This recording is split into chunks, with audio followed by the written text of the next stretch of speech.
নাহমাদুহু ওয়া নুসাল্লি আলা রাসূলিহিল কারীম, আম্মা বাদ। আমরা ইতিহাস নিয়ে আলোকপাত করব ইনশাআল্লাহ। যে মুসলিম ইতিহাস অধ্যয়ন আমাদের জন্য কেন জরুরি, এবং বিশেষ করে তরুণ প্রজন্ম যারা লেখাপড়া এবং জ্ঞান চর্চার সাথে সম্পর্কিত, তারা মুসলিম ইতিহাস অধ্যয়ন করার ক্ষেত্রে কেন আগ্রহী হবেন এবং সেখান থেকে তারা কি আহরণ করবেন। মুসলিম ইতিহাসের দিকে বা ইসলামের ইতিহাসের দিকে আমাদের নজর দেওয়া দরকার, আমাদের দৃষ্টি দেওয়া দরকার। কারণ আমরা আত্মপরিচয়কে বাদ দিয়ে জাতি হিসেবে পৃথিবীতে বসবাস করতে পারি না, বসবাসকে স্থায়িত্ব দিতে পারি না, ন্যায্যতা দিতে পারি না। যদি কোনো জাতি নিজেদের আত্মপরিচয়কে ফিরে পেতে চায়, প্রতিষ্ঠিত করতে চায়, বিকশিত করতে চায়, তাহলে তাদেরকে নিজেদের অতীত ঐতিহ্যকে পুনরুজ্জীবিত করতে হবে এবং নিজেদের শেকড়কে খুঁজে আনতে হবে। অতীতে মাটির তলা থেকে সেখানে খনন চালাতে হবে।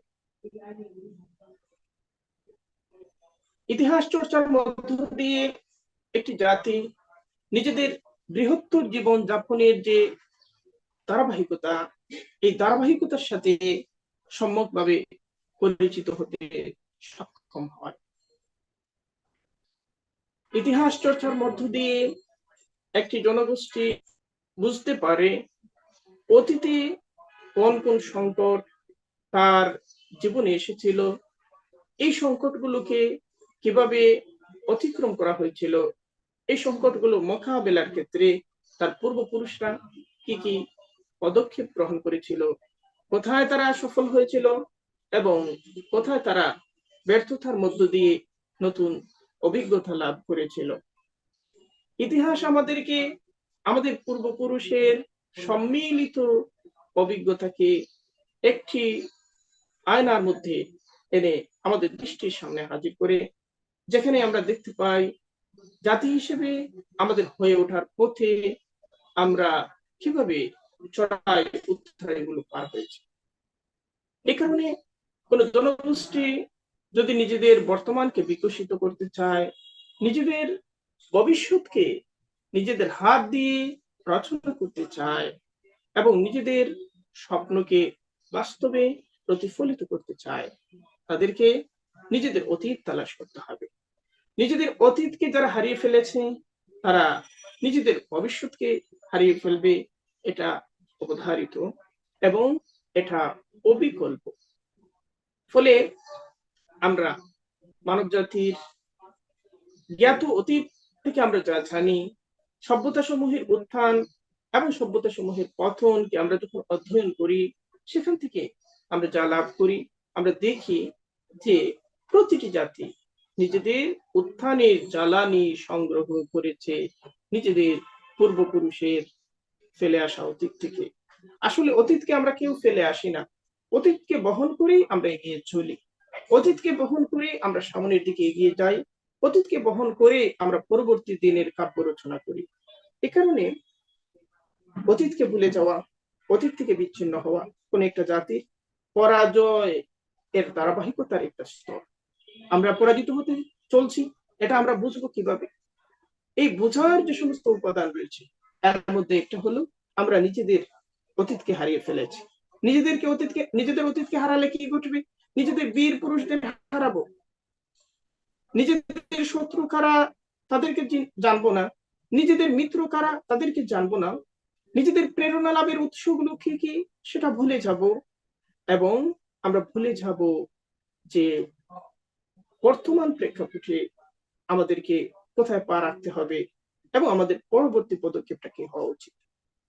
এই কারণে ইতিহাসের সাথে সম্পর্ক আমাদের বর্তমানের প্রয়োজনে, ইতিহাসের সাথে সম্পর্ক আমাদের ভবিষ্যতের প্রয়োজনে। ইতিহাস মানে পেছনের দিকে ফিরে যাওয়া নয়, ইতিহাস মানে অতীতচারিতা নয়, ইতিহাস মানে ফেলে আসা পশ্চাৎপদতার দিকে পুনরায় অভিগমন নয়, ওইদিকে যাত্রা নয়, বরং সেখানকার অভিজ্ঞতাকে, সেখানকার ঐশ্বর্যকে, সেখানকার সম্পদকে, সেখানকার শিক্ষা এবং পয়গাম সমূহকে প্রজ্বলিত করে আগামীর অন্ধকার দূরীভূত করে নতুন পথের দিশা লাভের চেষ্টা। আমরা যখন ইতিহাসকে পাঠ করতে যাই, আমরা লক্ষ্য করি যে বিশ্ববিদ্যালয় সমূহের কথা বলি কিংবা কলেজ সমূহের কথা বলি, এদেশে কিংবা উপনিবেশিত রাষ্ট্রগুলোতে যার অধিকাংশই মুসলিম, একসময় যারা উপনিবেশিত হয়েছিল, সেখানে ইতিহাসের যে ইতিহাস বলা হয়, শাস্ত্র হিসেবে যখন ইতিহাসকে পরিচিত করা হয়, সাধারণত বলা হয় যে ইতিহাসের জনক হচ্ছেন হেরোডোটাস এবং গ্রিকরা ইতিহাস শুরু করেছিল। ইতিহাস শব্দেও প্রথম ব্যবহার করেছিলেন, অর্থাৎ হিস্টোরি শব্দ প্রথম ব্যবহার করেছিলেন হেরোডোটাস। তারপরে ইতিহাসের বিকাশ যখন দেখানো হয়, তখন দেখানো হয় যে ফরাসি সমাজতত্ত্ববিদ চার্লস মন্টেস্কো, তার হাত দিয়ে এসে বিকশিত হয়েছে, টমাস কার্লাইলের হাত দিয়ে বিকশিত হয়েছে, এডওয়ার্ড গিবনের হাত দিয়ে বিকশিত হয়েছে, ভলতেয়ারের হাত দিয়ে বিকশিত হয়েছে। আমরা জানি যে হেরোডোটাস খ্রিস্টপূর্ব 3য় শতাব্দীর মানুষ, খ্রিস্টপূর্ব 300 বছর আগে তিনি জীবনযাপন করেছেন। এরপরে যাদেরকে হাজির করা হচ্ছে, মন্টেস্কুকে হাজির করা হচ্ছে, তার জন্ম হয়েছিল 1689 সনে, তার মৃত্যু হয়েছে 1755 সনে। খ্রিস্টপূর্ব 3য় শতাব্দীর একজনকে পাচ্ছি বা একাধিক ব্যক্তিকে পাচ্ছি, তারপরে মধ্যখানে আর কেউ নেই, আর কিছু নেই, আর কোনো বিবরণ নেই। কিংবা বড় জোর আরেকটু অগ্রসর হয়ে কেউ আরেকটু বিস্তারিত ভাবে বলার জন্য রোমান ইতিহাসবিদ লিবির কথা বলেন। রোমান ইতিহাসবিদ লিবি, তার সময়কালও ছিল, তার খ্রিস্টপূর্ব যাকে বলে 59 অব্দে তিনি জন্মগ্রহণ করেছিলেন, খ্রিস্টপূর্ব 17 অব্দে তিনি মৃত্যুবরণ করেছেন। তিনি খ্রিস্টপূর্ব কালের মানুষ। তারপরে ইতিহাসের বিকাশে সোজা চলে আসছে 16 শতকের কথা, 17 শতকের কথা।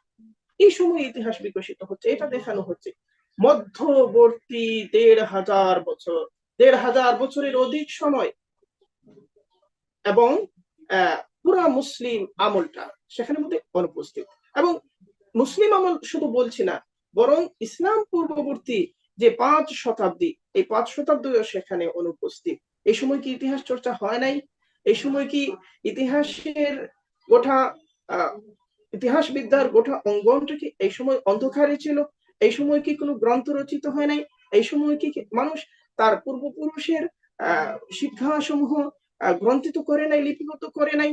আমরা দেখব যে খ্রিস্টীয় সভ্যতার মধ্যে ইতিহাস রচনার ব্যাপারে এক ধরনের অনীহা ছিল, এক ধরনের অপ্রস্তুতি ছিল, এক ধরনের অমনোযোগ ছিল, যে কারণে যীশু খ্রিস্টকে, যাকে আমরা মুসলমানরা হযরত ঈসা আলাইহিস সালাম হিসেবে বিশ্বাস করি, সেই যীশু খ্রিস্টকে খ্রিস্টানরা খোদার পুত্র হিসেবে বিশ্বাস করেছে, খোদার পুত্র হিসেবে প্রচার করেছে, কিন্তু তার পূর্ণাঙ্গ জীবনী লিখতে হবে সেই প্রয়োজন তারা অনুভব করে না।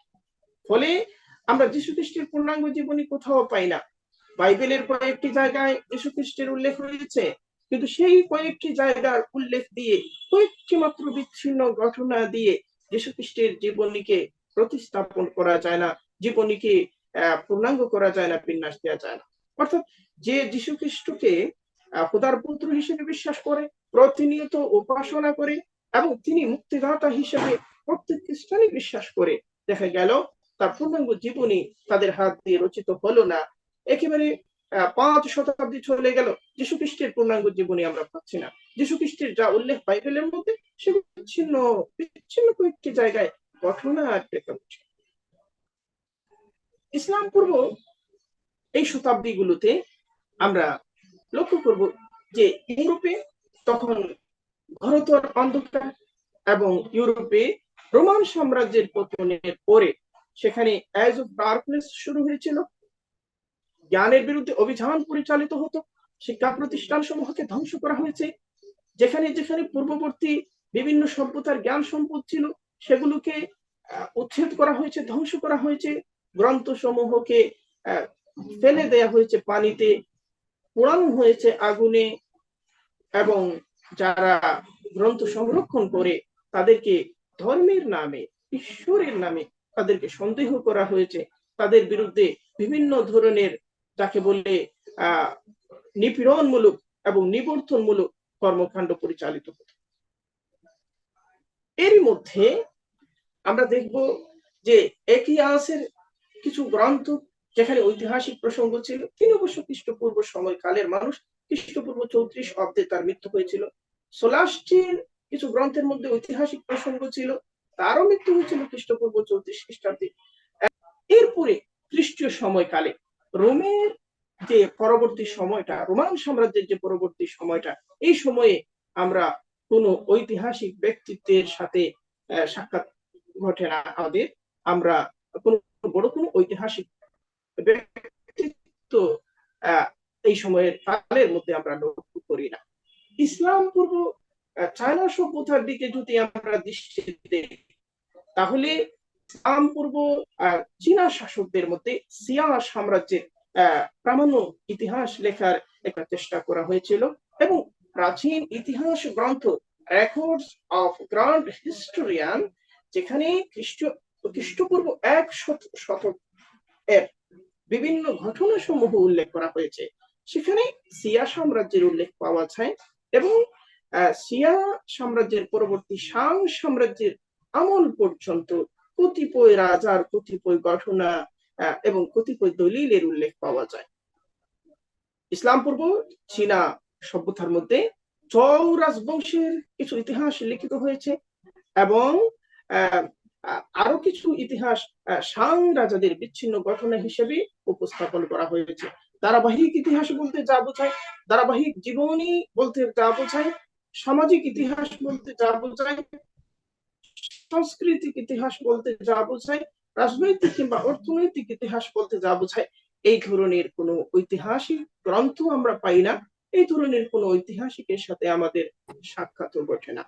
ইসলাম পূর্ব পারস্য সভ্যতার দিকে যদি আমরা নজর দিই, তাহলে আমরা দেখি যে আর্য জাতির একটা অংশ, যারা মধ্য এশিয়া থেকে একটা অংশ ভারতের দিকে এসেছিল, আরেকটা অংশ ইরানের মধ্যে থেকে গিয়েছিল। খ্রিস্টপূর্ব 2000 অব্দে ইরানের মালভূমিতে তারা বসতি স্থাপন করেছিল, এবং ইসলাম পূর্ব ইরানে, ইসলাম পূর্ব পারস্যে হাসমান ছিলেন একজন বড় নেতা। তার জীবনের কিছু ঘটনাবলী, সেগুলো রচনা করা হয়েছিল সিয়ারু মুলকিল আজিম নামে। সেটা রচনা করেছিলেন হুদাইনামা নামে জন ব্যক্তিত্ব, এবং সেটা ছিল পারসিকদের বড় ঐতিহাসিক গ্রন্থ। এছাড়া আর কোন উল্লেখযোগ্য বিশিষ্ট ঐতিহাসিক কর্ম সম্পন্ন হয়েছে পারস্যে আমরা তার নজির দেখি না ইসলাম পূর্ব সময়কাল। অনুরূপভাবে প্রাচীন আরবে ইতিহাস ছিল একটি উপেক্ষিত বিষয়, এবং সেটা মুখে মুখে চর্চিত হতো। গ্রন্থের মধ্যে ইতিহাসকে সংরক্ষণ করে রাখতে হবে, এই ধারণা, এই প্রেরণা, এই শিক্ষা প্রাচীন আরব সভ্যতার মানুষের মধ্যে ছিল না। আমরা যদি ভারত উপমহাদেশের দিকে তাকাই, ভারত উপমহাদেশে সবচেয়ে বেশি উপেক্ষিত বিষয়গুলোর মধ্যে একটা হচ্ছে ইতিহাস। বাংলার ক্ষেত্রে যেমন, ভারতের অন্যান্য অংশের ক্ষেত্রে তেমন। প্রাচীন কালের লিখন সামগ্রীর মধ্যে আমরা সন্ধ্যাকর নন্দীর হাতে লিখিত রামচরিত কাব্যটিকে একমাত্র ঐতিহাসিক গ্রন্থ হিসেবে উল্লেখ করতে পারি, এবং এই কথাটি আমি বলছি না, এই কথাটি এশিয়াটিক সোসাইটি থেকে প্রকাশিত বাংলা পিডিয়ার মধ্যে এই কথাটাই হুবহু বলা হয়েছে, যে প্রাচীন কালে লিখিত গ্রন্থ সমূহের মধ্যে সন্ধ্যাকর নন্দীর রামচরিত কাব্যটিকেই একমাত্র ঐতিহাসিক গ্রন্থ হিসেবে উল্লেখ করা যেতে পারে। আর কোন ঐতিহাসিক গ্রন্থ হিসেবে কোন গ্রন্থ আমাদের সামনে আসে না, আমরা খুঁজে পাই না। তবে ধর্মীয় কিছু সাহিত্য ছিল, যেটা আমরা জানি যে ধর্মীয় সাহিত্যের মধ্যে বেদের কথা, উপনিষদের কথা, পুরাণের কথা, রামায়ণ মহাভারতের কথা, ত্রিপিটকের কথা বলা যায়, জাতকের কথা বলা যায়, যেগুলো বৌদ্ধদের ধর্মগ্রন্থ, জৈনদের ধর্মগ্রন্থ, কল্পসূত্র, পরিশিষ্ট পর্ব, এগুলো ধর্মগ্রন্থ। এবং স্মৃতিশাস্ত্র ছিল, নাম স্মৃতি ছিল, বৃহস্পতি স্মৃতি ছিল, মনুস্মৃতি ছিল। এগুলো এগুলো হচ্ছে ধর্মীয় সাহিত্যের অন্তর্ভুক্ত।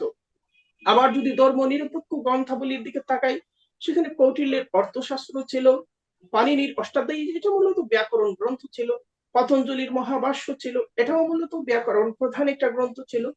বাসের স্বপ্নবাস দত্তা ছিল, শূদ্রকের মৃচ্ছকটি কম এই গ্রন্থটি ছিল। এমনকি বিশাখ দত্তের মুদ্রা রাক্ষস ছিল।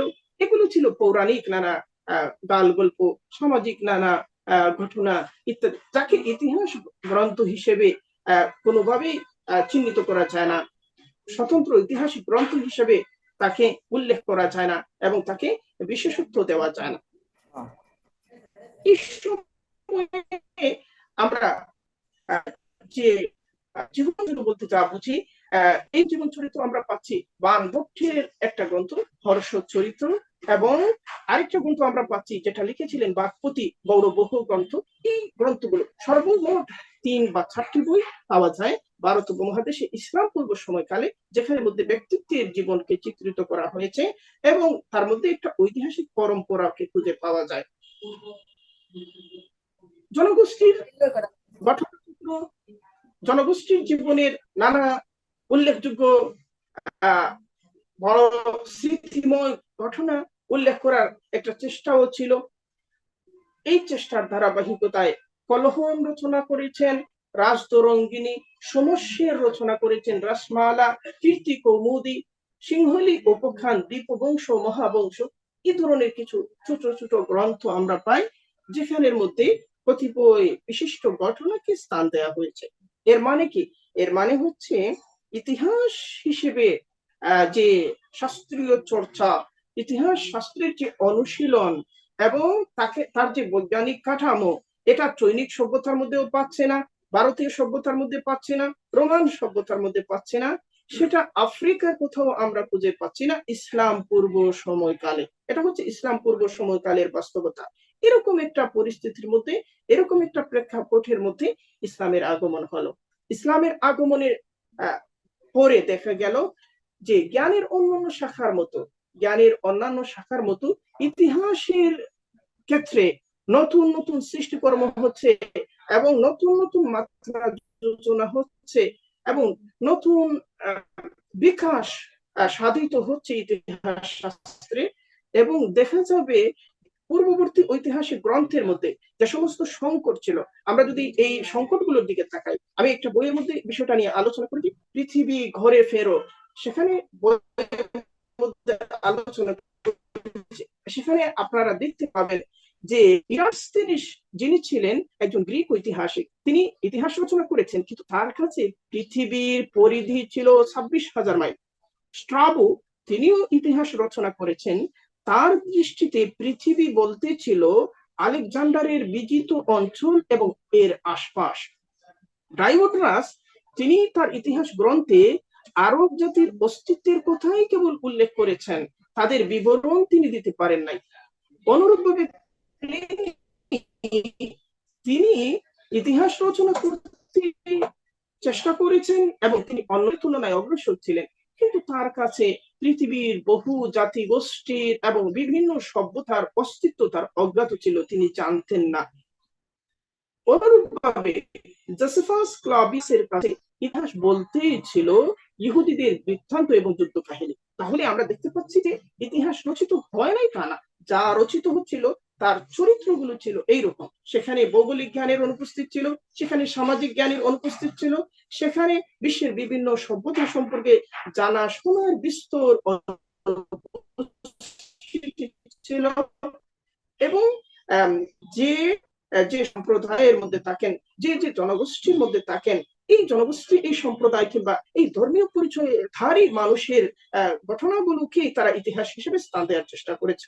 ফলে এই সমস্ত ঐতিহাসিক গ্রন্থের মধ্যে না ঐতিহাসিকতাকে সেভাবে পাওয়া যায়, না ঐতিহাসিক কোন বিন্যাসকে খুঁজে পাওয়া যায়, না সেখানের মধ্যে কোনো বৈজ্ঞানিক স্থাপত্য পাওয়া যায়, বৈজ্ঞানিক শৃঙ্খলা পাওয়া যায়। এরকম একটা পরিস্থিতির মধ্যে ইসলাম যখন আগমন করলো, কোরআন মজিদের মধ্যে আমরা ঐতিহাসিক প্রসঙ্গের উল্লেখ পাই বারবার। কোরআন মজিদের মধ্যে আল্লাহ সুবহানাহু ওয়া তাআলা ঐতিহাসিক বহু প্রসঙ্গ উল্লেখ করেছেন মানুষকে নসিহত করার জন্য, মানুষকে উদ্বুদ্ধ করার জন্য, সৎ হওয়ার জন্য। মানুষকে উদ্বুদ্ধ করেছেন আরো অধিক মাত্রায় নৈতিক হওয়ার জন্য।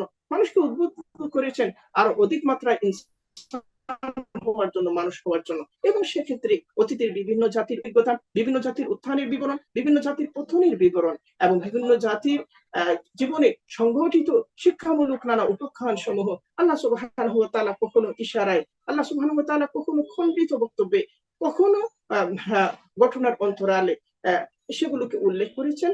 মূলত ইতিহাস বর্ণনার প্রয়োজনে নয়, বরং মানুষকে ওহীভিত্তিক নির্দেশনা প্রদানের প্রয়োজনে। ফলে কোরআন মজিদকে যেভাবে কোনো ঐতিহাসিক গ্রন্থ বলা যায় না, কোরআন মজিদ না ঐতিহাসিক গ্রন্থ, না বৈজ্ঞানিক গ্রন্থ, না আইন গ্রন্থ, বরং কোরআন মজিদ হচ্ছে আল্লাহ সুবহানাহু ওয়া তাআলার পক্ষ থেকে প্রেরিত ওহী, যেখানের মধ্যে আল্লাহ সুবহানাহু ওয়া তাআলার কালাম, আল্লাহ সুবহানাহু ওয়া তাআলার বাক্যরাজি, আল্লাহ সুবহানাহু ওয়া তাআলার নিজস্ব কথন সমূহ সেখানের মধ্যে আমরা পাই। আল্লাহকে যেভাবে কোনো বিশেষ বিশেষ অঞ্চলে, বিশেষ মাত্রায়, বিশেষ প্রকারে বিভাজিত করা যায় না, অনুরূপভাবে আল্লাহ সুবহানাহু ওয়া তাআলার কালামকে, কোরআন মজিদ কোনো বিশেষ প্রকারের মধ্যে বিভাজিত করা যায় না। একে ওই গ্রন্থ, একে বিজ্ঞানের গ্রন্থ, ইতিহাসের গ্রন্থ, নীতিশাস্ত্রের গ্রন্থ, সমাজতন্ত্রের তথ্যের গ্রন্থ, এইভাবে কোনো আখ্যায় সুনির্দিষ্টভাবে একে সীমায়িত করা যায় না, অভিহিত করা যায় না।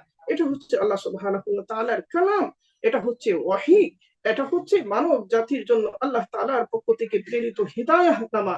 এবং এটা হচ্ছে, একে আল্লাহ সুবহানাহু ওয়া তাআলা বিভিন্ন সিফাতে অভিহিত করেছেন, গুণে অভিহিত করেছেন। কোথাও বুশরা বলেছেন, কোথাও হুদা বলেছেন, কোথাও যিকরা বলেছেন, অনেক নামে আখ্যায়িত করেছেন। এর মধ্যে সমস্ত সিফাত, সমস্ত বৈশিষ্ট্য এবং সমস্ত মাত্রা এর মধ্যে নিহিত রয়েছে।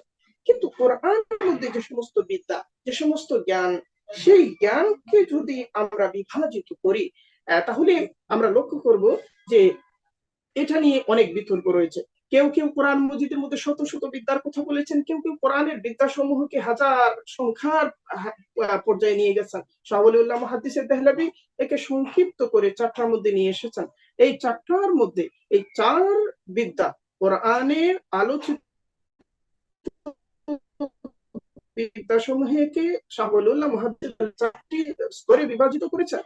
তার মধ্যে একটা হচ্ছে আল মুতাযকির বিআইয়ামিল্লাহ, আল্লাহ সুবহানাহু ওয়া তাআলা পূর্ববর্তী বিভিন্ন জাতির যে সমস্ত, যাদেরকে আল্লাহ তাআলা শাস্তি দিয়েছেন তার অপরাধের কারণে, বিভিন্ন জাতিকে আল্লাহ তাআলা তার মন্দ কর্মের ফলাফল প্রদান করেছেন। অপরদিকে যারা উত্তম কাজ করেছে তাদেরকে উত্তমতার ফলাফল প্রদান করেছেন। উত্থান পতনের যে বিবরণ সমূহ অতীতের বিভিন্ন জাতির আল্লাহ সুবহানাহু ওয়া তাআলা যা কোরআনের মধ্যে উল্লেখ করেছেন, এগুলো হচ্ছে কোরআনী জ্ঞানের একটি কেন্দ্রীয় বিষয়, কোরআনী জ্ঞানের একটা কেন্দ্রীয় বিষয়।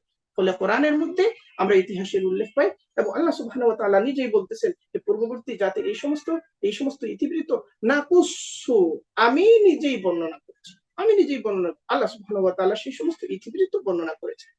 এর মধ্য দিয়ে মুসলমানরা ইতিহাসের প্রতি, অতীত ঘটনাবলীর প্রতি, অতীত নবীদের ঘটনাবলী, অতীত রাজাদের ঘটনাবলী, তাদের জীবনের অভিজ্ঞতা সমূহ, বিভিন্ন জনগোষ্ঠীর অভিজ্ঞতা সমূহ, তাদের জীবনের মধ্যে প্রতিফলিত বিভিন্ন বৈশিষ্ট্য সমূহ এবং সেগুলোর ফলাফল, সেগুলোর পরিণতি এবং সেগুলোর ফলে সমাজ সভ্যতা কি কি অর্জন করেছে, কি কি লাভ করেছে ইত্যাদি বিষয়ের প্রতি মুসলমানরা জ্ঞানগতভাবে কোরআন অধ্যয়নের ফলশ্রুতি হিসেবে এই সমস্ত জিনিসের প্রতি মুসলমানরা উদ্বুদ্ধ হলেন। মুসলিম ইতিহাস চর্চাকে আমরা কয়েকটি ভাগে বিভাজিত করতে পারি। এর মধ্যে প্রথম যুগ হলো 7 শতকের শুরু থেকে, 7ম শতকের শুরু থেকে নিয়ে 750 পর্যন্ত। এই সময়ের প্রধান ঐতিহাসিকদের মধ্যে আছেন উরওয়া ইবনে যুবায়ের। এই সময়ের প্রধান একজন ঐতিহাসিক হচ্ছেন আবান ইবনে ওসমান ইবনে আফফান, হযরত ওসমান রাদিয়াল্লাহু আনহুর পুত্র। উরওয়া ইবনে যুবায়ের হযরত যুবায়ের রাদিয়াল্লাহু আনহুর পুত্র। এই সময়ের অন্যতম একজন ঐতিহাসিক হচ্ছেন ওয়াহাব ইবনে মুনাব্বিহ। ওয়াহাব ইবনে মুনাব্বিহের ইন্তেকাল হয়েছিল 735 খ্রিস্টাব্দে। আবান ইবনে ওসমানের ইন্তেকাল হয়েছিল 723 খ্রিস্টাব্দে। উরওয়া ইবনে যুবায়েরের ইন্তেকাল হয়েছিল 712 খ্রিস্টাব্দে। এরা একেবারে প্রথম যুগের শীর্ষস্থানীয় ঐতিহাসিক। দ্বিতীয় সময়কালটা হলো 750 থেকে নিয়ে 8 শতক পর্যন্ত, 8 শতকের শেষ সময় পর্যন্ত। ইবনে শিহাব জুহরি এই সময়ের ঐতিহাসিক। 741 সালে তার ইন্তেকাল হয়েছে। ইবনে ইসহাক, মোহাম্মদ ইবনে ইসহাক বিখ্যাত তিনি সিরাতকার, তিনি সিরাত রাসূলুল্লাহ রচনা করেছেন এবং তার ইন্তেকাল হয়েছিল 761 খ্রিস্টাব্দে। এবং আবু মিখনাফ তিনি ছিলেন একজন বিতর্কিত ঐতিহাসিক এবং তিনি মাকতালুল হুসাইন গ্রন্থ রচনা করেছেন এবং তার সময়কাল ছিল, ইন্তেকালের সময়কাল ছিল 774। এই সময় তিনি মৃত্যুবরণ করেছেন। এর পরবর্তী কালখণ্ড হলো 800 থেকে নিয়ে 860 খ্রিস্টাব্দ। এই সময়ের মধ্যে আমরা ঐতিহাসিকদের বড় একটা কাফেলা আমরা পাই।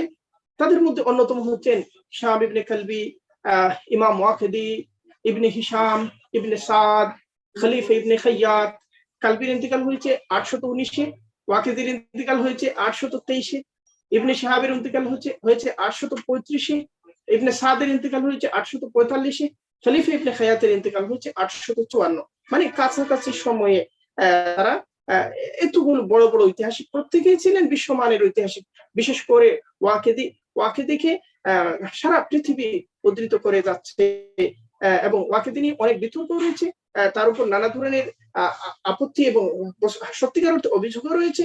কিন্তু তার ঐতিহাসিক কথার যে গুরুত্ব, তার ঐতিহাসিক গ্রন্থ সম্ভারের যে গুরুত্ব, এই গুরুত্বকে অস্বীকার করার কোনো সুযোগ নেই। বড় বড় ঐতিহাসিকরা দেখি আমরা এই সময়কালে জন্ম নিচ্ছেন। 860 থেকে নিয়ে 900 খ্রিস্টাব্দ পর্যন্ত। এটা হচ্ছে পরবর্তী যুগ। এই সময় আমরা পাবো ইবনে আব্দুল হাকামের মতো ঐতিহাসিক, এরপরে পাবো ইবনে কুতাইবার মতো ঐতিহাসিক, আদ-দিনাওয়ারির মতো ঐতিহাসিক এবং বালাজুরির মতো ঐতিহাসিক। এই সময়ের প্রধানতম ঐতিহাসিক হচ্ছে ইবনে জরির তাবারি। ইবনে জরির তাবারি রাহিমাহুল্লাহ তাআলা, তার জন্ম হয়েছিল 838 খ্রিস্টাব্দে এবং তার ইন্তেকাল হয়েছিল 923 খ্রিস্টাব্দে।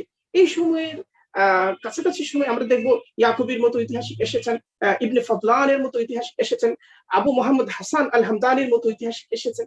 এদের পরবর্তী যে সময়কাল, এদের পরবর্তী যে যুগ, এই যুগটা হলো মুসলিম ইতিহাস চর্চার প্রকৃত উত্থানের সময়। এদের মধ্য দিয়ে একটা পাঠাতন তৈরি হলো, এদের মধ্য দিয়ে বৃহত্তর ইতিহাস চর্চার একটা জমি তৈরি হলো, ইতিহাসের নীতিমালা প্রণীত হলো, ইতিহাসের শৃঙ্খলা প্রতিস্থাপিত হলো, ইতিহাসের বৈজ্ঞানিক কাঠামো দাঁড়ালো এবং একটা ঐতিহ্যের উপর ইতিহাস গতিমান হলো, অগ্রসর হলো। এগুলো ছিল, সবগুলোই ছিল প্রাথমিক। পরবর্তীতে বৈজ্ঞানিক কাঠামোর একেবারে পরিপূর্ণতা অর্জিত হয়েছে, সাধিত হয়েছে ইবনে খালদুনের হাত দিয়ে এবং এই কাঠামোর উপর দাঁড়িয়ে পরবর্তী মুসলিম ইতিহাস তার বিকাশের একেবারে চূড়ান্ত মাত্রা স্পর্শ করেছিল। এই সময় আমরা দেখব যে আবু বকর বিন ইয়াহইয়া আল সুলি, এই সময় আমরা দেখব আলী আল মাসউদি, সিনান ইবনে সাবিত, ইমাম সাগানি, ইবনে মিশকাওয়া, হেলাল ইবনে মুহাসসিব আস-সাবি, খতিব বাগদাদি, আবু জাফর বাইহাকি, আবু ফিরোজ ইবনে জৌজি। এই সময় আমরা দেখব ইবনুল আসির, মুহাম্মদ ইবনে আলী রাওয়ান্দি, জহিরউদ্দিন মুহাম্মদ আউফি, সিবত ইবনে জৌজি, হামদুল্লাহ মুস্তাফি, ইবনুল বিবি, আতা মালিক জুওয়াইনি, ইবনে তিকতাকা, ইবনুল ফুয়াতি, এরপরে রশিদউদ্দিন হামদানি। বড় বড় ঐতিহাসিক সবাই কাছাকাছি সময়ে, কিন্তু কাছাকাছি সময় যে হামদুল্লাহ মুস্তাফির মৃত্যু হয়েছে 1281 খ্রিস্টাব্দে, ইবনুল বিবির মৃত্যু হয়েছে 1281 খ্রিস্টাব্দে, এরপরে আতা মালিক জুওয়াইনির ইন্তেকাল হয়েছে 1283 খ্রিস্টাব্দে। দেখা গেল কাছাকাছি সময়ে বিশ্বমানের অনেক অনেক ঐতিহাসিক, এক একটা শহরের মধ্যে অনেক ঐতিহাসিক, বেশ কয়েকজন ঐতিহাসিক পাওয়া যাচ্ছে একই শহরের মধ্যে। দামেস্কের মধ্যে পাওয়া যাচ্ছে, বাগদাদের মধ্যে পাওয়া যাচ্ছে, কুফার মধ্যে পাওয়া যাচ্ছে, সানার মধ্যে পাওয়া যাচ্ছে, কায়রোর মধ্যে পাওয়া যাচ্ছে, হামসের মধ্যে পাওয়া যাচ্ছে, বড় বড় শহরগুলোর মধ্যে এবং বিশেষ করে স্পেনিশ শহরগুলোর মধ্যে এবং মাগরিবের যে সমস্ত শহর, আলজেরিয়ার মধ্যে কিংবা মরক্কোর মধ্যে কিংবা নাইজেরিয়ার মধ্যে, এমনকি সোমালি, এই সমস্ত এলাকার মধ্যে ইতিহাস চর্চা একটি শ্রোতাবেগ লাভ করেছিল, একটি প্রবল প্রচন্ড গতি লাভ করেছিল এবং এই ধারাবাহিকতায় অনেক অনেক ঐতিহাসিক, যাদের তালিকা করতে হলে শতাধিক বড় বড় নাম শুধু আনলে শতাধিক হয়ে যাবে এবং এই ধারাবাহিকতায় শেষ পর্যন্ত আবির্ভূত হলেন ঐতিহাসিকদের গুরু, ঐতিহাসিকদের বস এবং যিনি হচ্ছেন সমাজ বিজ্ঞানের প্রকৃত জনক, যিনি হচ্ছেন ইতিহাস বিজ্ঞানের, ইতিহাস দর্শনের প্রকৃত জনক, ইবনে খালদুন। ইবনে খালদুন তিনি ইতিহাসকে সাহিত্যের কবল থেকে উদ্ধার করলেন। আগে শ্রেষ্ঠতম ঐতিহাসিক গ্রন্থ ছিল, যেখানে মধ্যে সাহিত্যিক ভাষ্যটা এবং সৌন্দর্য মণ্ডিত ভাষ্যটাই যেখানে মূল বিবেচ্য বিষয় ছিল, এবং কতিপয় মৌলিক নীতিমালা ছিল, যার মধ্যে অন্যতম হচ্ছে একটা সনদ, অর্থাৎ পরম্পরা, কার সূত্রে কিভাবে আসলো ইত্যাদি ইত্যাদি। ইবনে খালদুন ইতিহাসের সমস্ত বিষয়কে বিচার বিশ্লেষণ করে তিনি তার যে মুকদ্দিমা রচনা করলেন, বিশ্ব ইতিহাস রচনার যে মুখবন্ধ রচনা করেছিলেন, ভূমিকা রচনা করেছিলেন, সেই মুকদ্দিমা, সেখানের মধ্যে জ্ঞানের প্রতিটি শাস্ত্র, প্রতিটি শাখা নিয়ে আলোকপাত করেছেন এবং তার তার যাকে বলে প্রজ্ঞা ঢেলে দিয়েছে সেখানে, এবং এই প্রজ্ঞা দ্বারা পরবর্তী পৃথিবী উপকৃত হয়েছে বিপুল মাত্রায়। অর্থনীতিতে আলো ফেলেছেন তিনি, তিনি আলো ফেলেছেন পদার্থবিদ্যায়, তিনি আলো ফেলেছেন গণিতে, তিনি আলো ফেলেছেন সমাজ বিজ্ঞানে, বিশেষত সমাজ বিজ্ঞানে ইত্যাদি বিষয়ে প্রতিটি ক্ষেত্রেই তিনি আলো ফেলেছেন। তার সবচেয়ে বড় যে কাজটা তিনি ঐতিহাসিকরা কিভাবে ভুল করে, কোন কারণে ভুল করে, ঐতিহাসিকদের ভুলের কারণ সমূহ তিনি চিহ্নিত করেছেন, ঐতিহাসিকরা ভুল থেকে কিভাবে বেরিয়ে আসবে তার পথ তিনি প্রদর্শন করেছেন। এবং এই ভুল থেকে বেরিয়ে আসার জন্য ঐতিহাসিক একটা বিবরণকে বস্তুনিষ্ঠভাবে বিশ্লেষণ করার জন্য এবং তার ভেতর থেকে যে সমস্ত অস্বচ্ছ, যে সমস্ত অসত্য, অবিশ্বাসযোগ্য যে সমস্ত উপাদান রয়েছে, উপাদানগুলোকে কিভাবে আলাদা করা যায় এবং তার ভেতর থেকে সান্নিধ্যটা কিভাবে বের করে নিয়ে আসা যায়, সত্যের নীতিটা কি হবে, এই সমস্ত বিষয়ে তিনি বস্তুনিষ্ঠভাবে পৃথিবীর সামনে উপস্থাপন করলেন। ইতিহাসকে তিনি কেবলমাত্র পরম্পরার মধ্যে, বর্ণনা পরম্পরার মধ্যে, সনদের বিশ্বস্ততার মধ্যে তিনি দেখেন নাই, বরং ইতিহাসকে তিনি গঠন আর বিশ্বাসযোগ্যতা, ওই সময়ের স্থান, কাল, পাত্র, ওই সময়ের প্রকৃতি, ওই সময়ের যে যে জনগোষ্ঠীর ইতিহাস, সেই জনগোষ্ঠীর আবহাওয়া, সেই জনগোষ্ঠীর ভৌগোলিক বাস্তবতা, সেই জনগোষ্ঠীর নৃতাত্ত্বিক বাস্তবতা, তাদের মানসিক গঠনশৈলী, তাদের দৈহিক গঠনশৈলী, তাদের পরিবেশগত গঠনশৈলী, সমস্ত কিছুকে বিচার বিশ্লেষণের মধ্য দিয়ে ওই সময়ের সংখ্যাগত বিন্যাস এবং ওই সময়ের সামাজিক মনস্তত্ত্ব, ওই সময়ের যোগাযোগ ব্যবস্থা, ওই সময়ের জীবনযাত্রার মান, সমস্ত কিছুকে তিনি বিচার বিশ্লেষণের মধ্যে রেখে ইতিহাসের একটি এমন একটা কাঠামো পৃথিবীর সামনে হাজির করলেন, যার ভিত্তিতে পরবর্তীতে ইতিহাস মধ্যযুগের যে যে যাকে বলে পুনঃপৌনিকতা, সেই পুনঃপৌনিকতা থেকে, সেই গড়ঢালিকাতে থেকে মুক্ত হয়ে নতুন একটা বৈজ্ঞানিক আয়তনে, নতুন একটা বৈজ্ঞানিক শৃঙ্খলায়, নতুন একটা বৈজ্ঞানিক যাকে বলে গতিশীলতায় ইতিহাস বিকশিত হতে থাকলো। এর পরবর্তীতে আমরা দেখব এই গোটা সময়কালের মধ্যে ইউরোপে আমরা দেখতে পাচ্ছি অন্ধকার, ইউরোপে আমরা দেখতে পাচ্ছি অন্ধকার। এই সমস্ত ঐতিহাসিক কর্মসমূহ যখন অনুদিত হলো, অনুদিত হলেন যখন মাসউদি, মুরুজুজ যাহাব ওয়া মাআদিনুল জাওহারের লেখক মাসউদি তার গ্রন্থটা যখন অনুদিত হলো, যখন আল বিরুনি অনুদিত হলেন, আসারুল বাকিয়া আনিল কুরুনিল খালিয়া, তার এই শ্রেষ্ঠ গ্রন্থ, অন্যান্য গ্রন্থ, এগুলো যখন অনুদিত হলো, যখন বালাজুরি অনুদিত হলেন, ল্যাটিন ভাষায় অনুদিত হলেন, এরপরে ইংরেজি ভাষায় অনুদিত হলেন, স্পেনিশ ভাষায় অনুদিত হলেন, মুজারাবিদের ভাষায় অনুদিত হলেন। স্পেনিশ একদল খ্রিস্টান ছিলেন, তারা স্পেনিশ ভাষা এবং আরবি ভাষার সমন্বয়ে একটা মুজাহারাব ভাষা প্রবর্তন করেছিলেন, তাদেরকে মুজাহারাব বলা হতো। তারা আরবি ভাষায় কথা বলতেন, আরবি ভাষার সংমিশ্রণে, স্পেনের যেভাবে বাংলায় আমরা দেখি যে ফার্সি এবং আরবির সংমিশ্রণে মুসলমানি বাংলা তথা জাবনি মিশাল বাংলা প্রবর্তিত হয়েছিল, এইভাবে ইউরোপের মধ্যে আরবি এবং স্থানীয় সংমিশ্রণে নতুন একটা ভাষা প্রবর্তিত হয়েছিল মুজাহারাব। সেই ভাষার মধ্য দিয়ে, সেই ভাষার মধ্যস্থতায়, সেই ভাষার সেতু বন্ধন অতিক্রম করে ইউরোপে মুসলিম জ্ঞান বিজ্ঞান, মুসলিম সঙ্গীত, মুসলিম ললিত কলা, মুসলিম আর্টস এবং মুসলিম হিস্ট্রি ইত্যাদি ইউরোপের মধ্যে প্রবেশ করলো। লাতিন ভাষায় অনুদিত হতে থাকলো বিপুল মাত্রায় এবং সেখানে অনেকগুলো অনুবাদ সেন্টার প্রতিষ্ঠিত হলো। জেরার্ড একজন বড় অনুবাদক, আফ্রিকান কনস্টান্টাইন একজন বড় অনুবাদক, এরকম বড় বড় অনুবাদকরা জীবনভর আরবি শ্রেষ্ঠ গ্রন্থসমূহকে ল্যাটিন ভাষায় অনুদিত করতে থাকলে তারপরে সেগুলো ফ্রান্সে গেল, ইতালিতে গেল, ব্রিটেনে গেল, সেই সব জায়গার মধ্যে জ্ঞানের নতুন অঙ্কুরোদ্গম হলো, নতুন দৃষ্টিভঙ্গি সঞ্চারিত হলো, নতুন করে পৃথিবীকে জানার আকুতি সেখানের মধ্যে ছড়িয়ে পড়লো এবং মধ্যযুগীয় অন্ধকার থেকে মুক্ত হওয়ার একটি তৃষ্ণা সেখানের মধ্যে জেগে উঠলো, একটি প্রজন্ম জেগে উঠলো যারা আরবি শিক্ষার মাধ্যমে আলোক লাভ করেছিল। সেখানে একটা আন্দোলন হয়েছিল, আন্দোলনের মূল কথা ছিল আরবি শিখো এবং নিজেদেরকে আবিষ্কার করো।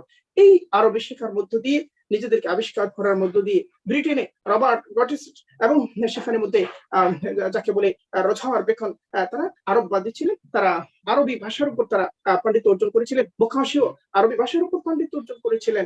দান্তে আরব সভ্যতা দ্বারা প্রভাবিত ছিলেন এবং তার গ্রন্থের মধ্যে আরব প্রভাব প্রতিফলিত হয়েছে। এইভাবে এমনকি পেট্রক, যিনি সনেটের জনক, আরবি শিক্ষা লাভ করেছিলেন, তিনি আরব সংস্কৃতি দ্বারা তিনি প্রভাবিত ছিলেন। ইউরোপীয় সভ্যতার নতুন জাগরণের জনক যারা সবাই আরবীয় শিল্প, সাহিত্য, জ্ঞান, বিজ্ঞান এবং প্রতিটি দিক থেকেই তারা আলোক লাভ করেছেন এবং সেই আলো তারা ছড়িয়ে দেওয়ার চেষ্টা করেছেন নিজেদের মধ্যে, নিজেদের সমাজে, নিজেদের অন্ধকারাচ্ছন্ন বাস্তবতার মধ্যে। ইতিহাসের ক্ষেত্রে এই ঘটনা ঘটেছে, কিন্তু আমরা লক্ষ্য করলাম কি যে তারা আমাদেরকে যে ইতিহাস শেখালেন সেখানের মধ্যে হেরোডোটাস থেকে শুরু করছেন, এরপরে চলে আসতেছেন সরাসরি মন্টেস্কুর মধ্যে, অর্থাৎ খ্রিস্টপূর্ব 3 শতাব্দী সময়ের পূর্ববর্তী একজনের কথা উল্লেখ করছেন। তারপরে সোজা চলে আসছেন 17 শতকে, মন্টেস্কুর কাছে চলে আসছেন, টমাস কার্লাইলের কাছে চলে আসছেন, এডওয়ার্ড গিবনের কাছে চলে আসছেন, ভলতেয়ারের কাছে চলে আসছেন। এই হচ্ছে ইতিহাসের ইতিহাস। এভাবেই তারা শেখাচ্ছেন, আমরা এইভাবেই শিখছি। কিন্তু ঘটনা হলো তারা যাদের থেকে ইতিহাস পেয়েছিলেন, ইতিহাস যে একটা শাস্ত্র হয়ে উঠলো, বিজ্ঞান হয়ে উঠলো, ইতিহাস যে নিজের ভ্রূণাবস্থা থেকে যৌবনে আরোহণ করলো, উপনীত হলো, এই গোটা পরিক্রমাটা, এই গোটা সাধনার ধারাগুলো এবং সেখানে যারা মেধা বিনিয়োগ করেছিলেন, জীবন বিনিয়োগ করেছিলেন, সেই মুসলিম মনীষীদের গোটা অর্জনটাকে হাইড করে দেয়া হলো।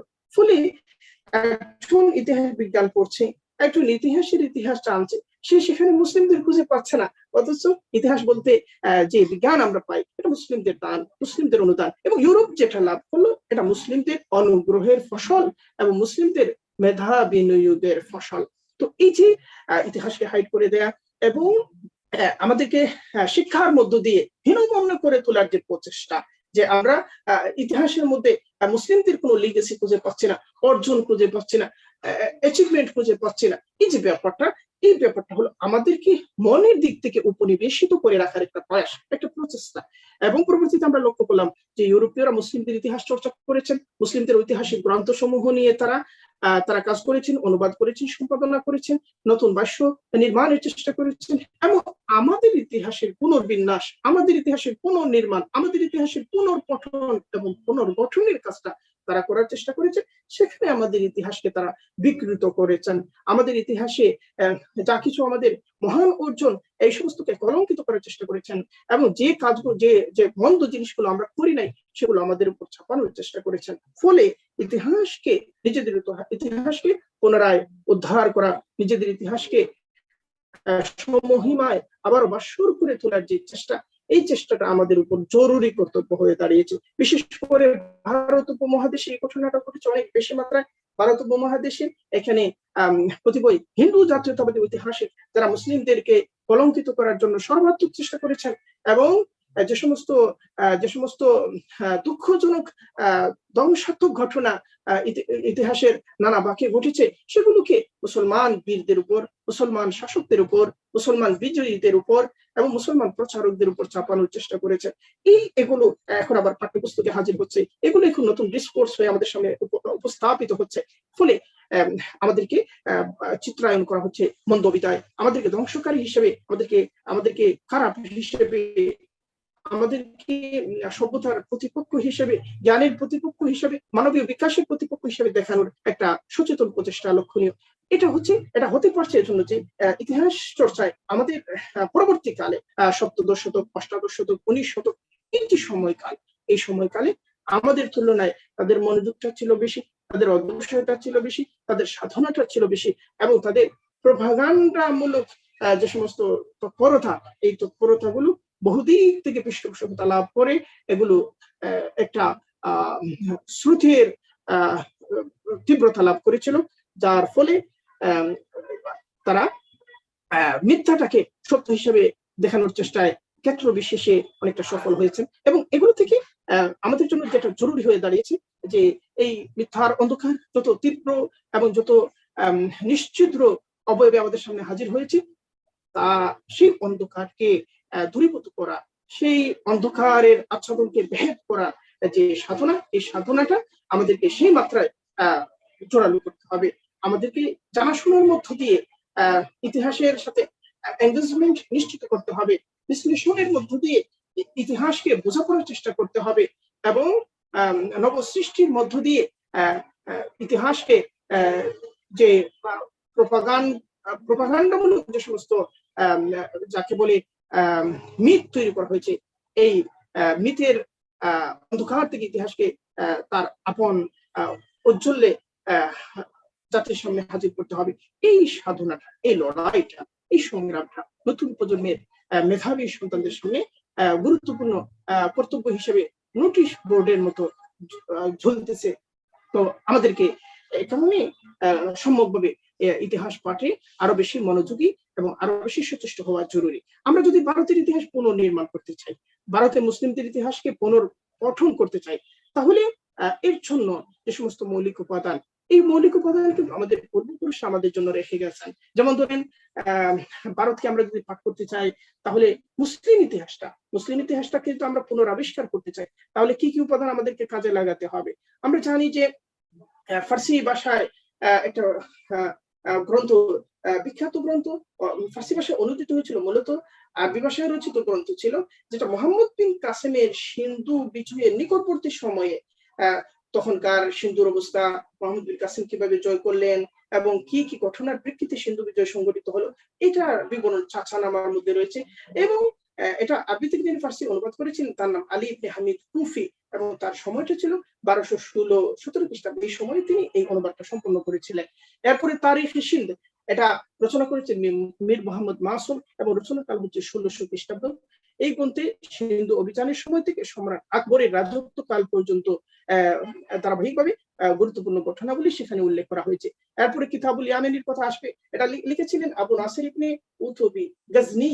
তিনি সুলতান সুবুক্তগীন এবং সুলতান মাহমুদের রাজত্বকাল থেকে শুরু করে 1012 খ্রিস্টাব্দ পর্যন্ত ধারাবাহিক ইতিহাস লিপিবদ্ধ করেছেন। এরপরে আল বিরুনি রচনা করেছেন তারিখুল হিন্দ, সেটা রচিত হয়েছিল 970 থেকে নিয়ে 1000 এই সময়কালের মধ্যে রচিত হয়েছিল। তিনি তার সময়ের প্রধান একজন ঐতিহাসিক ছিলেন এবং চিরকালের একজন শ্রেষ্ঠতম জ্ঞানী ব্যক্তি ছিলেন, এবং তাকে মনে করা হয়, প্রফেসর মেকাও সাহেব বলেছেন যে মানব সভ্যতার যে সমস্ত শ্রেষ্ঠতম জ্ঞানী মনীষী রয়েছেন, তাদের মধ্যে একক ব্যক্তি হিসেবে সবার উপরে যদি কাউকে স্থান দিতে হয়, তাহলে তিনি হচ্ছেন আল বিরুনি। আল বিরুনি তিনি ইতিহাস রচনা করেছেন। তার আরেকটা ঐতিহাসিক গ্রন্থ হচ্ছে আল আসারুল বাকিয়া আনিল কুরুনিল খালিয়া। সেখানের মধ্যেও ভারতের ইতিহাসটা উল্লেখ করেছেন, ভারতের প্রকৃতি, ভারতের সমাজ বাস্তবতা, এখানকার জনগোষ্ঠী, এখানকার সামাজিক বিন্যাস, এখানকার বর্ণ ব্যবস্থা, এবং তার আরেকটা হচ্ছে কিতাবুল হিন্দ। কিতাবুল হিন্দের মধ্যে তিনি ভারতের ধর্ম, সংস্কৃতি, ভাষা সমূহ, প্রাকৃতিক বাস্তবতা, সমস্ত কিছুকে একটা পরিপূর্ণ বৈজ্ঞানিক কাঠামোর উপর তিনি উপস্থাপন করেছেন, একেবারে নির্মোহভাবে, কোনো পক্ষপাতিত্ব ছাড়া, কোনো মন্তব্য ছাড়া। এরপরে আমরা দেখবো হাসান নিজামী রচনা করেছেন তাজুল মাসির। এই গ্রন্থে উল্লেখ করা হয়েছে 1292 থেকে নিয়ে 1228 খ্রিস্টাব্দ পর্যন্ত গুরুত্বপূর্ণ ঘটনাবলী, বিশেষ করে কুতুবউদ্দিন আইবেকের সময়কাল, শামসুদ্দিন আল-তামাশের সময়কাল। এরপরে আমরা পাবো তাবাকাতে নাসিরি, রচয়িতা হচ্ছেন মিনহাজুস সিরাজ। এই গ্রন্থটি বাংলার ইতিহাসের জন্য অত্যন্ত মৌলিক এবং প্রামাণ্য গ্রন্থ। এরপরে আমরা আরো অনেকগুলো গ্রন্থ পাবো, খাজাইনুল ফুতুহ পাবো, যেটা রচনা করেছিলেন সম্রাট আলাউদ্দিন খিলজির দাক্ষিণাত্য বিজয় এবং মেবার অভিযান, তার প্রশাসনিক সংস্কার ইত্যাদির বিবরণ সম্বলিত এই গ্রন্থটা রচনা করেছিলেন আমির খসরুদ্দিন জাহাবী রচনা করেছিলেন। তারিখে ফিরোজ শাহী পাবো, ফুতুহুস সালাতিন পাবো, এরপরে আরো অনেকগুলো গ্রন্থ, গুরুত্বপূর্ণ গ্রন্থ, মুনতাখাবুত তাওয়ারিখ পাবো, এরপরে মুনতাখাবুল লুবাব পাবো, এরপরে আবুল ফজল আল্লামির আইন আকবরী পাবো, এরপরে তারিখে ফিরিস্তা পাবো, এরপরে সিয়ারুল মুতাআখিরিন পাবো। অনেক করে গুরুত্বপূর্ণ গ্রন্থ মুসলিমরা রচনা করেছে। মুসলিমদের আগে এত সমৃদ্ধ গ্রন্থ সম্ভার ইতিহাসের উপর ভারতীয় উপমহাদেশে কেউ রচনা করে নাই। এবং ভারতীয় ইতিহাসের নবযুগ আনয়নের হচ্ছে মুসলমানরা, এবং মুসলমানদের হাত দিয়ে ভারতে ঐতিহাসিক গ্রন্থ প্রণয়নের বিপ্লব সূচিত হয়েছে। এই কথার উপর প্রায় সকলেই একমত। ওরিয়েন্টালিস্টরাও একমত, হিন্দু বিবেকবান ঐতিহাসিকরাও একমত, এবং মুসলমানরাও তো একমত। তো এই যে আমাদের বিশাল ঐতিহাসিক সম্ভার, যেখানের মধ্যে আমরা বাংলার ইতিহাসকে পুনর্পঠন করতে পারতেছি, ভারত উপমহাদেশের মুসলমানদের ইতিহাসকে পুনর্পঠন করতে পারতেছি, সেজন্য আমাদেরকে এই পূর্ববর্তী জ্ঞান কর্মগুলোর সাথে আমাদের জ্ঞানগত যোগসূত্র বাড়াতে হবে, এবং এর আলোকে আমাদের ইতিহাসের উপর যে সমস্ত মিথ্যা ছাপানো হয়েছে, আমাদের ইতিহাসের উপর যে সমস্ত কলঙ্ক ছাপানোর চেষ্টা করা হচ্ছে, এই কলঙ্কগুলো থেকে আমাদের ইতিহাসকে মুক্ত করা এবং আমাদের অতীত থেকে শিক্ষাসমূহ গ্রহণ করে আমাদের বর্তমানকে আলোকোজ্জ্বল করা, আমাদের ভবিষ্যৎকে বিকশিত করা, এই সাধনা আমাদের জন্য একান্ত জরুরি হয়ে দাঁড়িয়েছে। আল্লাহ সুবহানাহু ওয়া তাআলা আমাদেরকে তৌফিক দান করুন। ইতিহাস বিনির্মাণে আমাদেরকে অনেকগুলো গুরুত্বপূর্ণ বিষয়ের দিকে নজর রাখতে হবে। প্রথমত, যে সূত্রগুলো মৌলিক সূত্র, একটা মৌলিক সূত্রকে কেন্দ্র করে একটা নীতি সাজানো হয়েছে, সেখানে মৌলিক সূত্রের অপব্যবহার করা হয়েছে, কিংবা তাকে খণ্ডিতভাবে উল্লেখ করা হয়েছে, কিংবা সেই সূত্রকে অপব্যাখ্যা করা হয়েছে। এইভাবে আমরা যদি দেখি, যেমন ধরেন বাংলায় যে আলোচিত হয়েছে যে ঘটনাটা, পাঠ্যপুস্তকে এসেছে যে বখতিয়ার খিলজি কি করেছিলেন, লাইব্রেরি ধ্বংস করেছিলেন। বখতিয়ার খিলজি লাইব্রেরি ধ্বংস করেছিলেন, এর সূত্র কি? এর সূত্র তাবাকাতে নাসিরির মধ্যে 20 নম্বর তাবাকার মধ্যে বখতিয়ার খিলজির উল্লেখ আছে। সেখানের মধ্যে তিনি বলতেছেন যে বখতিয়ার খিলজি একটা কেল্লায় তিনি প্রবেশ করে সেখানে যুদ্ধ হলো, যারা প্রতিরোধ করেছিল তাদেরকে তিনি হত্যা করলেন। তারপরে অনেকগুলো গ্রন্থ পাওয়ার পরে সেগুলো পাঠোদ্ধার করে বুঝতে পারলেন এটা লাইব্রেরি। সেখানে এই যে লাইব্রেরি ধ্বংস করেছেন তার কোনো বিবরণ নেই, বরং বই দেখে তিনি অভিযান থামিয়ে দিয়েছেন এবং তিনি পাঠোদ্ধারের চেষ্টা করতেছেন। এটা গ্রন্থের প্রতি তার সমান শ্রদ্ধা এবং মূল্য প্রদর্শনের দলিল। এটাকে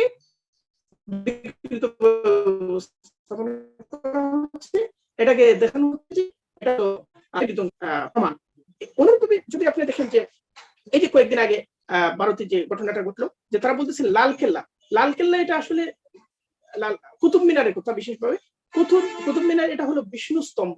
এটা কুতুবউদ্দিন আইবেক এটা নির্মাণ করেছিলেন, কিংবা বখতিয়ার কাকি রাহিমাহুল্লাহ তাআলার প্রতি সম্মান প্রদর্শন হিসেবে এটা না, এটা নির্মাণ করেছিলেন রাজা বিক্রমাদিত্য। দলিল কি? ওই সময়ের যে সমস্ত গ্রন্থাবলী, তাজুল মাসিরের কথা বলা যায়, তাজুল মাসির ওই সময়কালেই রচিত।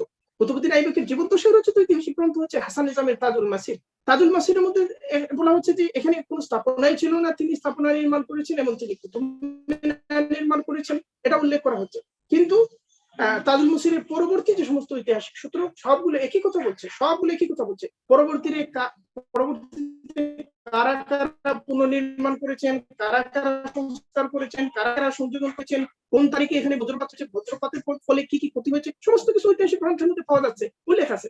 এখন বলা হচ্ছে কি যে না, বলা হচ্ছে যে কুতুব মিনারের মধ্যে কিছু জায়গায় এমন আছে যেটা অশোক লিপি যেখানে পাওয়া যাচ্ছে, যেহেতু তাহলে এটা কুতুবউদ্দিন আইবেক নির্মাণ করতে পারে না। এটা কুতুবউদ্দিন আইবেক নির্মাণ করে নাই, তাহলে কে নির্মাণ করেছে? বিক্রমাদিত্য নির্মাণ করেছিলেন। কেন নির্মাণ করেছিলেন? তিনি মহাকাশ পর্যবেক্ষণ টাওয়ার হিসেবে নির্মাণ করেছিলেন। তার জন্য তো একটা সূত্র দরকার, তার জন্য তো একটা ঐতিহাসিক উদ্ধৃতি দরকার, তার জন্য তো একটা পূর্ববর্তী দাবি দরকার। এদিকে মানে দৃষ্টি দেওয়া হচ্ছে না, এবং এটাকে এত জোরালোভাবে করা হচ্ছে। এখন কুতুব মিনারে ভূগর্ভস্থ এরিয়া খনন করা হবে, এবং কুতুব মিনারের ইতিহাসকে আবার নতুন করে তৈরি করা হবে। এটা রাজনৈতিক শক্তির, এটা যাকে বলে ইতিহাসকে উপেক্ষা করে রাজনৈতিক শক্তি প্রদর্শনের একটা ব্যাপার। এই যে ঘটনাগুলো করছে, আপনাকে মূল সূত্রগুলোর দিকে যেতে হবে। এরপরে অনেকে বলবেন, ধরেন কুতুব মিনারের কথা দৃষ্টান্ত হিসেবে বলি, অনেকে বলবেন যে একটা ঐতিহাসিক নিদর্শনকে বোঝার জন্য শুধুমাত্র গ্রন্থের স্থাপত্যকে বিশ্লেষণ করা হবে। কুতুব মিনার স্থাপত্যের বিশ্লেষণ, সেখানে দেখানো হয়েছে কুতুবউদ্দিন আইবেক চেষ্টা করেছিলেন ভারতীয় স্থাপত্য কলা এবং মুসলিম স্থাপত্য কলার একটা সমাহার গঠনের জন্য, এবং এটাই ছিল তাদের রাজনৈতিক দৃষ্টিভঙ্গির মধ্যে, শাসন নীতির মধ্যে এই জিনিসটা প্রতিফলিত হয়েছিল। এটাকে সম্পূর্ণ উল্টে দেওয়া হচ্ছে। এই জাতীয় ঘটনাগুলো সব জায়গায় ঘটেছে। আমরা আলোকপাত করেছি যে মিশরে আলেকজান্দ্রিয়া লাইব্রেরি মুসলমানরা ধ্বংস করেছিলেন বলা হচ্ছে, অথচ মুসলিমদের আসার আগেই সেটা ধ্বংস হয়ে গেছিল। অনুরূপভাবে বলা হচ্ছে যে ইরানে মুসলমানরা গিয়েছেন, সেখানে লাইব্রেরি ধ্বংস করেছেন, বিদ্যালয় ধ্বংস করেছেন। এইভাবে সব জায়গায় মুসলমানদের উপর কোনো না কোনো কলঙ্ক আরোপ করা হচ্ছে। এটা ঔপনিবেশিক প্রকল্পের অংশ, এবং এখানে ঔপনিবেশিক সাম্রাজ্যবাদীদের স্থানীয় বরকন্দার যারা, তারা এই কাজগুলো করে যাচ্ছে। কিন্তু যখন আমরা একটা ঘটনার উপর থেকে পর্দা সরাচ্ছি, ভেতরে প্রবেশ করছি, এটা আসলে কি সম্ভব ছিল? এই সময় কি মুসলমানরা সেখানে গিয়েছিলেন? এই সময় কি সেখানে একটা লাইব্রেরি আসলেই ছিল? ওই লাইব্রেরি ওই সময়ে যারা ছিলেন তাদের কোনো ভাষ্যের মধ্যে পাওয়া যায় কিনা যে মুসলমানরা গিয়েছিলেন, কিংবা যার যার ভাষ্য উল্লেখ করা হচ্ছে তিনি কি ওই সময় জীবিত ছিলেন? যেমন মিশরে উল্লেখ করা হচ্ছে একজন ইয়াহিয়া নাহবির কথা, যে তিনি কি করেছেন, আমর ইবনে আস রাদিয়াল্লাহু আনহুর কাছে তিনি গিয়ে বলছেন লাইব্রেরির বইগুলো আমাকে দিয়ে দেন, আমি এগুলো হেফাজত করি। আমর ইবনে আস হযরত ওমর রাদিয়াল্লাহু আনহুর কাছে চিঠি পাঠাইলেন যে এই লাইব্রেরির গ্রন্থগুলো তার কাছে দেওয়া যায়। ওমর রাদিয়াল্লাহু আনহু বললেন, যদি এই গ্রন্থের মধ্যে যে জ্ঞান আছে, এই জ্ঞান যদি কোরআনের মধ্যে থাকে তাহলে তো আসেই, এই লাইব্রেরি পড়িয়ে ফেলাম। আর যদি কোরআনের মধ্যে না থাকে তাহলে এই লাইব্রেরি পড়িয়ে ফেলাম। তো এই যে মিথ সাজানো হলো, এটা শত শত গ্রন্থের মধ্যে এসেছে। কিন্তু ঘটনা হলো, আপনাকে একেবারে সূত্রের মধ্যে যেতে হবে। যে ইয়াহিয়া নাহবির কথা বলা হচ্ছে, ইয়াহিয়া নাহবি কি ওই সময় জীবিত ছিল? না। আমর ইবনে আস রাদিয়াল্লাহু মিশর তো 100 বছর আগে ইয়াহিয়া নাহবির মৃত্যু হয়েছে। তাহলে গোটা ঘটনাটাই ভিত্তিহীন হয়ে যাচ্ছে। এইভাবে আপনি ঘটনার ভিতরে প্রবেশ করবেন, সূত্রগুলোর মধ্যে প্রবেশ করবেন, এবং এখানে যাদেরকে উদ্ধৃত করা হচ্ছে তাদের বিষয়গুলোর প্রতিটি দিক পর্যালোচনা করবেন, এবং আপনি দেখবেন যে আদি বর্ণনাকারী কিংবা যে আদি গ্রন্থটাকে কেন্দ্র করে এই মিথটাকে সাজানো হচ্ছে বা বিবরণটাকে সামনে আনা হচ্ছে, সেখানকার মূল ভাষ্যটা কি, এবং মূল ভাষ্যের মধ্যে কোন কোন বিষয়কে আরোপ করা হয়েছে। এভাবে বিশ্লেষণের মধ্য দিয়ে গেলে আপনি অনেক কলঙ্কজনক মিথ যা মুসলমানদের উপর চাপানো হচ্ছে, সেগুলো থেকে আপনি ইতিহাসকে স্বচ্ছ করতে পারবেন, উদ্ধার করতে পারবেন। জি শাইখ, আলহামদুলিল্লাহ আমরা ঠিক আছে শিলবান, তাহলে ভালো থাকো, আল্লাহর হাওলা। হ্যাঁ জি শাইখ, আসসালামু ঠিক আছে, আলাইকুম। আজকে ওয়ালাইকুম আসসালাম।